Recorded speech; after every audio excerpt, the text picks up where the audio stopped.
Today I am coming to you from one of the most ridiculous, absurd automotive enthusiast paradises in the world. This is the Bonneville Salt Flats.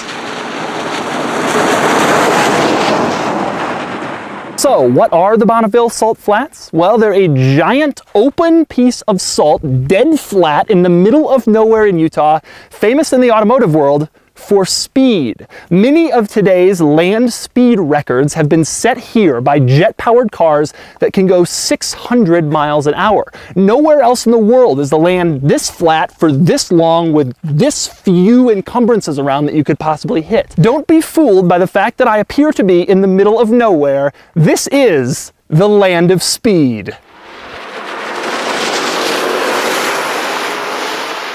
But whether you're here for an event or you've just showed up like me, one thing is for certain, this place is absolutely insane. One reason it's insane, look at the terrain. Here I am, and here's the car, and behind us over there, nothing.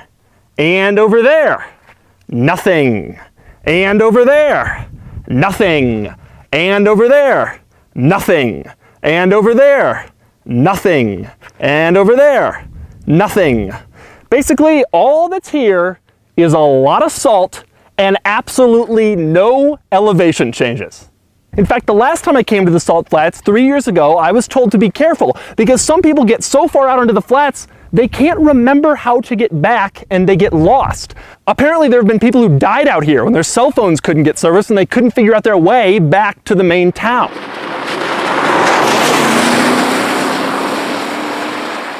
Now, I'm here for one obvious reason. I want to see how fast I can drive this thing on salt. Now, let's talk about speeds. I came through here 3 years ago on my Cadillac CTS-V wagon road trip. A few of you may remember that. Now, at that time, I got out here and I had no idea what I was doing, and I just put my foot down and went, and I got to 151 miles an hour on salt. My goal this time is to do better than that. But first, let me show you around the Salt Flats. Now, if you haven't been out here before, you're probably like me and you're probably wondering what the surface is like. Well, actually, it's a lot like tarmac or pavement. When it's dry, your car will never sink into it and you can't really meld it. You just drive over it. And if you try to kick it with your feet, you won't get anywhere. You can't get into it at all. Now, if it's wet, it becomes sort of more mushy and mobile, and you have to try to avoid it if it's wet. The very famous event out here, Bonneville Speed Week, has been canceled several of the last few years because the salt flats were too wet to actually drive on. And then there's the effect this stuff has on the cars. I've only been driving out here for about 5 minutes and it already is caked on my fender liner, my tires, my wheels. It's all over the place. The second you leave the salt, you have to go and wash off your car because one trip to the flats is like driving around a Chicago winter. Here's something else you find interesting about the flats if you've never been before. You don't just drive out here and start going. Even though salt looks like salt, some salt is better than others. When they do the Speed Week trials out here, they actually have a long, giant section of salt that has been smoothed out, flattened out to create a track. If you just drive randomly around the salt, it'll be really choppy because the salt can sometimes form little mounds all over the place. So you can go fast, but you can't go anywhere near as fast as you would on, say, an interstate highway.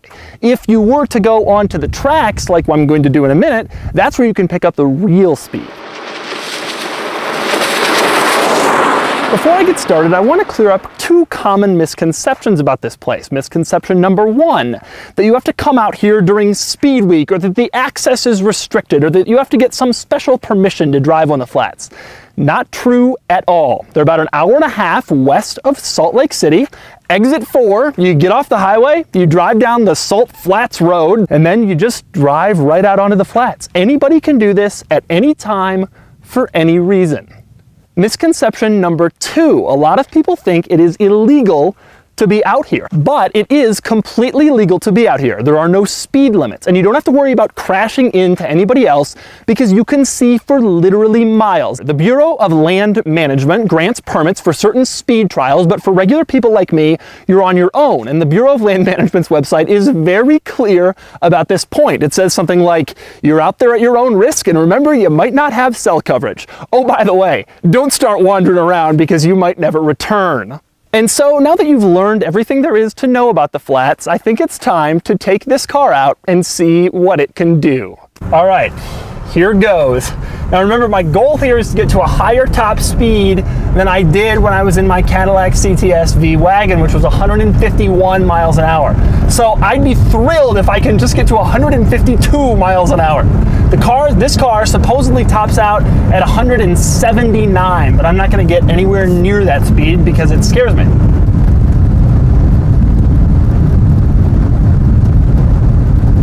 There's a little water out here today. You can kind of feel it and hear it. The interesting thing is, it's just like going over a puddle. You'd think you'd get stuck. That was my biggest fear initially, but it's not like that. God, this is crazy. I'm driving on salt. And then I got to the smooth tracks and I lined up for my speed run. I was incredibly nervous. All right.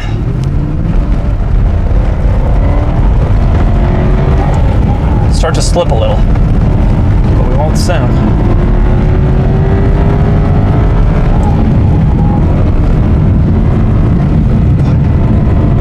Can't believe they run on this.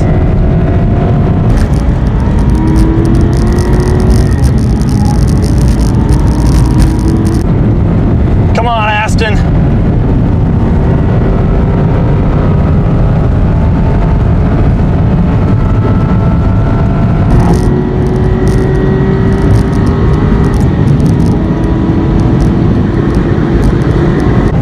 Come on, buddy.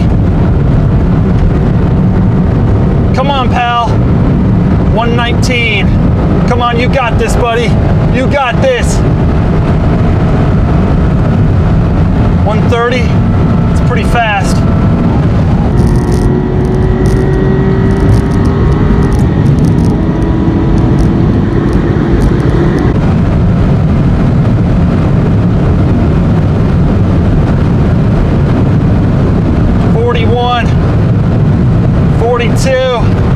Come on, pal.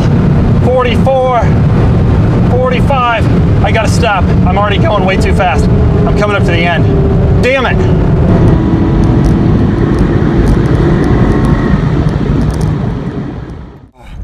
Oh my God, that is the most stressful thing because the ground is loose. But the thing is, it doesn't really matter. You could spin a little, you could slip a little, and nothing's gonna happen to you. It's not like you're gonna have a problem. Oh my God, that was creepy. That was scary, but I did it 145 miles an hour on the, on the salt.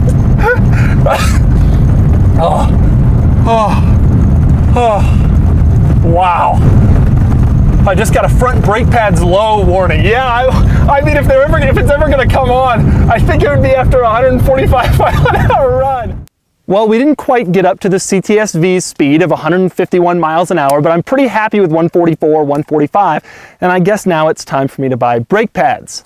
Either way, this was an incredibly unbelievable experience. And I know people are gonna say, well, you can do 150 legally on the Autobahn in Germany, but there's just something about doing it out here in this otherworldly landscape with no one else around, driving 150 miles an hour on salt. For more of my thoughts, click the link below to check my column on Auto Trader Oversteer.